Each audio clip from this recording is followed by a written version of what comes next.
भाई साहब ने बात सही कही कि हम लोग कई बार अपने इतिहास को पढ़ते नहीं है।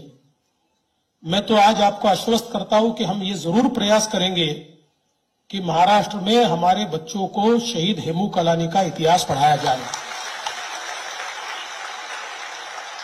और ऐसा कहते हैं कि जिनको अपना इतिहास पता नहीं होता उनको वर्तमान तो होता है लेकिन उनको भविष्य नहीं होता।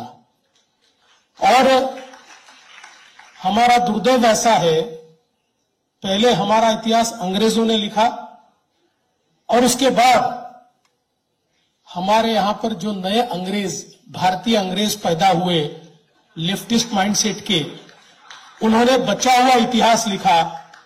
इसीलिए आपने बिल्कुल सही कहा, मुगलों की पुश्तें तो हमने पढ़ ली लेकिन हमारे जो रियल हीरोज हैं उनके बारे में हम नहीं पढ़ पाए।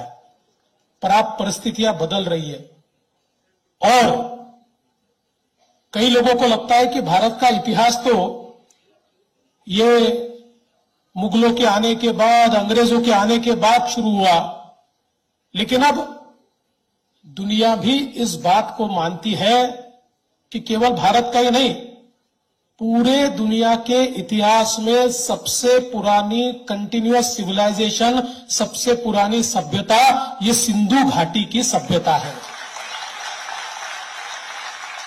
दुनिया में इससे पुरानी कंटिन्यूअस सिविलाइजेशन कोई नहीं है। जिसको दुनिया की पुरानी सभ्यताएं हम कहते हैं वो 3000 साढ़े 3000 साल पुरानी है, लेकिन अब सिंधु घाटी सभ्यता के जो अवशेष हमको मिलते हैं वो स्पष्ट रूप से कहते हैं कि in its fully developed form, आज जैसे नगर है ऐसी नागरी इकाइयों के साथ in its fully developed form हमारी सिंधु घाटी सभ्यता ये कम से कम 8 से 10,000 साल पुरानी है और ये समाप्त नहीं हो पाई। समाप्त करने के प्रयास बहुत हुए लेकिन ये समाप्त नहीं हो पाई। इसलिए मैं ऐसा मानता हूं कि हम सब लोगों को ये ध्यान में लेना होगा कि हमारा इतिहास, हमारी संस्कृति, हमारी सभ्यता ये दुनिया की सबसे पुरानी है और इसमें कुछ तो खास है कि इसको कोई मिटा नहीं पाया। इसीलिए जब प्रधानमंत्री जी कहते हैं कि 21वीं शताब्दी भारत की होगी और जब हम अग्रसर होते हैं तो इसका एक ही कारण है कि हमको मिटाने के प्रयास कई हुए, हमको कोई मिटा नहीं पाया। और अब दुनिया भी ये मानती है कि दुनिया के लिए विचार देने की ताकत और शक्ति केवल और केवल भारत में है। मैं आज के इस मौके पर फिर एक बार अमर शहीद हेमू कलानी जी को वंदन करता हूं। श्रद्धेय अटल बिहारी वाजपेयी जी के कर कमलों से जब वे प्रधानमंत्री थे, हमारे संसद में भी अमर शहीद हेमू कलानी जी की प्रतिमा का अनावरण हुआ और मैं ऐसा मानता हूं कि इस देश के सपूत को हमें याद रखना ही होगा।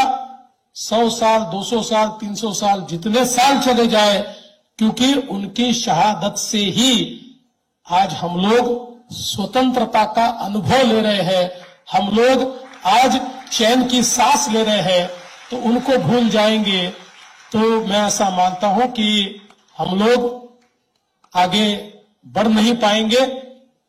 मैं फिर एक बार हमारे सभी आयोजकों का भी बहुत बहुत आभार व्यक्त करता हूं कि आपने इस बहुत ही अच्छे कार्यक्रम में यहां मुझे निमंत्रित किया।